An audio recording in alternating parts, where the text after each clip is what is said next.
नमस्कार, मी संजय वरकड. आपण आत्ताच न्यूज यात्रा पाहायला सुरुवात केलेली आहे. आपण आधी सांगितल्याप्रमाणे अशोक खरातच्या कारनाम्यांवर न्यूज यात्रा पर्दाफाश करत आहेत आणि आपल्याकडे जी धक्कादायक माहिती येत आहे ती आपण न्यूज यात्राच्या दर्शकांसाठी द्यायला सुरुवात केलेली आहे. आपण आधीच्या भागामध्ये अशोक खरातांच्या मालमत्तेविषयीची इत्थंभूत माहिती घेतलेली आहे.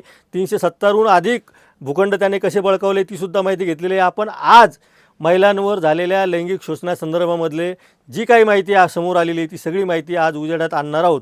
पोलीस तपासामध्ये जी माहिती येत आहे ती आपण अधिकृतपणे न्यूज यात्रावर सांगणार आहोत. त्यामुळे अनेक गोष्टी, धक्कादायक गोष्टी इथं उघडकीस येणार आहेत. त्यामुळं आपण हा व्हिडिओ, संपूर्ण व्हिडिओ बघावा अशी सगळ्यांना मी विनंती करतो. एकतर अशोक खरातांच्या सगळ्या प्रॉपर्टीची, जमिनीची आणि भूखंडाची माहिती आपण घेतली की 370 भूखंड त्याने बळकावले कसे किंवा विकत घेतले आणि ती सगळी मालमत्तांमध्ये त्याची गुंतवणूक आहे. काही भूखंड इतरांच्या पण नावावर आहे. पण आता आपण वळणार आहोत ज्या विषयामुळे या प्रकरणाला तोंड फुटलं त्या विषयाकडे. एका महिलेने अशोक खरातच्या विरुद्ध लैंगिक अत्याचाराची तक्रार केली आणि त्याच्यावर बलात्काराचा गुन्हा दाखल झालेला आहे. आपण शेजारी बघू शकतो, ही FIRची छोटी कॉपी आहे. FIRमध्ये फक्त बलात्काराचा गुन्हा नोंदवण्यात आला एवढंच म्हटलेलं आहे. त्यामध्ये त्यांनी कशा पद्धतीनं आपल्याला म्हणजे फसवणूक करताना विश्वासात घेतलं होतं आधी आणि नंतर मी अंधविश्वासाला बळी पडले असं माझ्या नंतर लक्षात आलं, असं या महिलेचं म्हणणं आहे. त्यानुसार 376 कलमानुसार जो गुन्हा दाखल झाला आहे त्याची FIRची कॉपी आहे आणि त्या कॉपीच्या संदर्भामध्ये एक जो जबाब या महिलेने नोंदवलेला आहे तो जबाबामधल्या अनेक गोष्टी आपण आपल्या दर्शकांना सांगू शकत नाही, इतक्या त्या अश्लील आहेत. त्यामुळं त्या आपण टाळणार आहोत. पण ज्या घाणेरड्या पद्धतीने या महिलेचं लैंगिक शोषण अशोक खरातने केलेलं आहे आणि अशा अनेक महिलांचं लैंगिक शोषण अशोक खरात करत होता, त्याची मोडस ऑपरेंटिस जी आहे ती उजेडात आणलेली आहे. त्याचा जो PA म्हणता येईल किंवा त्याच्या घरी त्याच्याकडे काम करणारा नीरज जाधवने असं म्हटलं जातं आहे की नीरज जाधवला पण आता पोलिसांनी ताब्यात घेतलेलं आहे. असं म्हटलं जातं आहे की नीरज जाधव याने या सगळ्या गोष्टींची माहिती लोकांना होऊ नये म्हणून अशोक खरातकडे 5 कोटी रुपये मागितले होते. अर्थात याच्यावर अजून पोलिसांनी शिक्कामोर्तब करायचं बाकी आहे.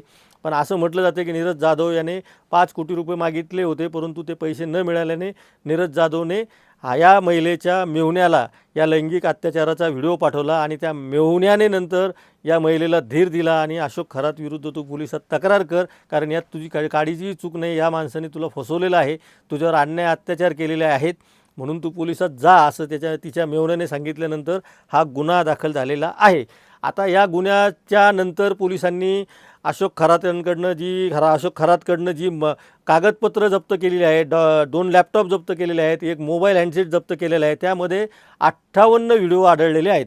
आता या हँडसेटचा जो विषय आहे तो सुद्धा आपण नीट समजून घेतला पाहिजे. अशोक खरातचा जो हँडसेट आहे तो अत्यंत सिक्युरिटी पाळणारा हँडसेट आहे. जसं आपण असं म्हटलं जातं की iPhone हा खूप सिक्युअर फोन म्हटलं जातं, पण तो जितका सिक्युअर असतो तितका सिक्रेटही असतो.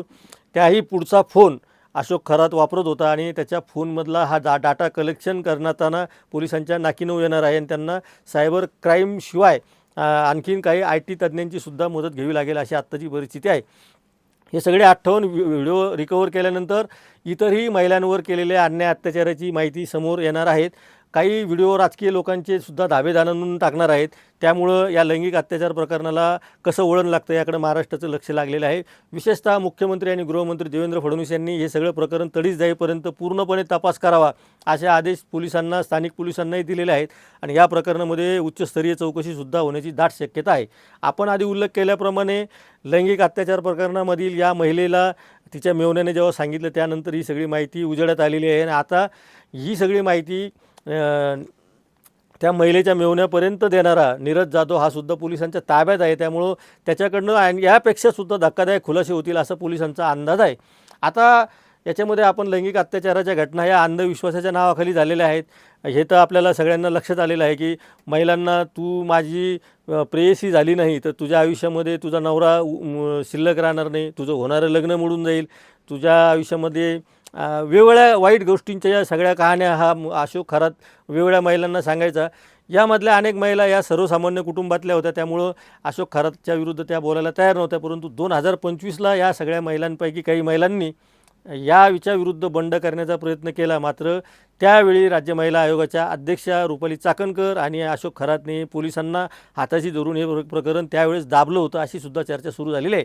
रुपाली चाकणकर यांच्याविषयी आपण या संदर्भामध्ये स्वतंत्र व्हिडिओ करणार आहोत. आत्ता आपण लैंगिक अत्याचाराचा विषय घेतला, आपण पहिल्यांदा त्याची मालमत्ता समजून घेतली.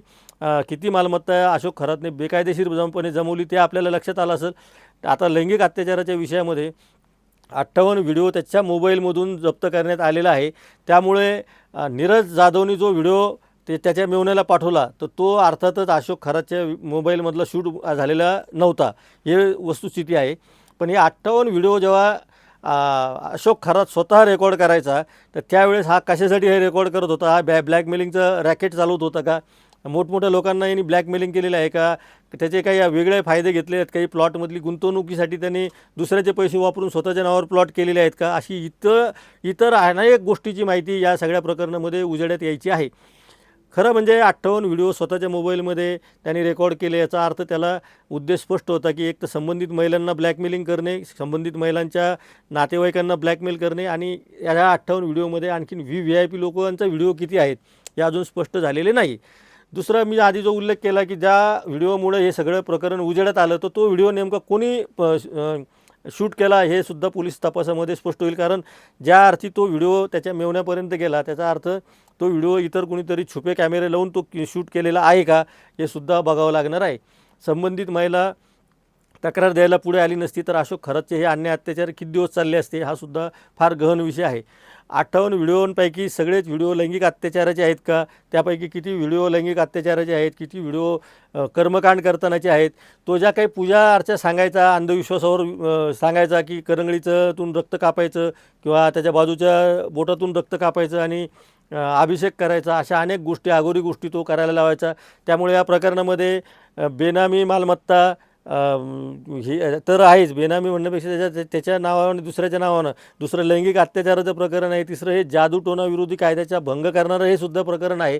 आणि सगळ्यात महत्त्वाचं म्हणजे महाराष्ट्राची मान प्रतिष्ठा शर्मेनं खाली घालणारं हे प्रकरण आहे. कारण राज्य महिला आयोगाच्या अध्यक्षा या सगळ्या त्याचं जे ट्रस्ट होतं त्याच्या सदस्य पण राहिलेले आहेत, आणि त्यांची छायाचित्र आपण त्यांच्यावर जो व्हिडिओ करतो त्याच्यामध्ये दाखवणार आहोत. पण अनेक मंत्री त्याच्या घरी जायचे, त्याच्या फार्म हाऊसवर जायचे, त्यांनी सांगितलेल्या ठिकाणी पूजा अर्चा करायचे. उपमुख्यमंत्री आत्ताचे जे आहेत एकनाथ शिंदे यांनी मुख्यमंत्री असताना त्याच्यासोबत पूजा केलेली आहे. त्याच्यासोबत 9 मंत्री आहेत. त्यामुळं आगामी काळामध्ये अशोक खरात हा रुपाली चाकणकरांच्या दृष्टीने जसा संकट ठरणार आहे, तसंच तो उपमुख्यमंत्री एकनाथ शिंदेंना सुद्धा त्रासदायक ठरण्याची शक्यता आहे. 9 मंत्र्यांपैकी जवळपास जास्तीत जास्त मंत्री हे एकनाथ शिंदेच्या पक्षाचेच आहेत. गुवाहाटीला गेल्यापासून त्यांना या सगळ्या कर्मकांडाची सवय लागलेली दिसते. त्यामुळं आता महाराष्ट्रातल्या या कर्मकांडाचा काय उलगडा होतो हे आगामी काळामध्ये बघणं रंजक ठरणार आहेत.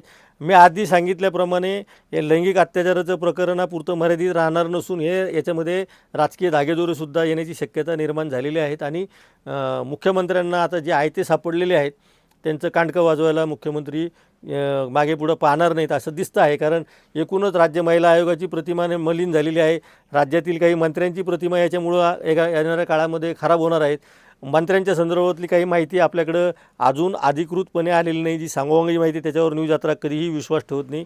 ज्यावेळी ऑन पेपर माहिती येईल त्यावेळी आपण या मंत्र्यांच्या संदर्भातली सुद्धा माहिती न्यूज यात्रावर देणार आहोत. पण या सगळ्या लैंगिक अत्याचार प्रकरणामध्ये आणखीन किती महिला आहेत, यामध्ये काही VIP महिलांचा काही समावेश आहे का? त्यांचा त्या अंधश्रद्धेला बळी पडलेले आहेत का? मंत्र्यांनी फक्त कर्मकांड केलं की कर्मकांडाच्या नावाखाली आणखीन काही वेगळे उद्योग केलेले आहेत, हे सुद्धा आपल्याला बघायचं आहे. त्यामुळे आपण पाहत राहा न्यूज यात्रा, हे आहे आपलं चॅनल.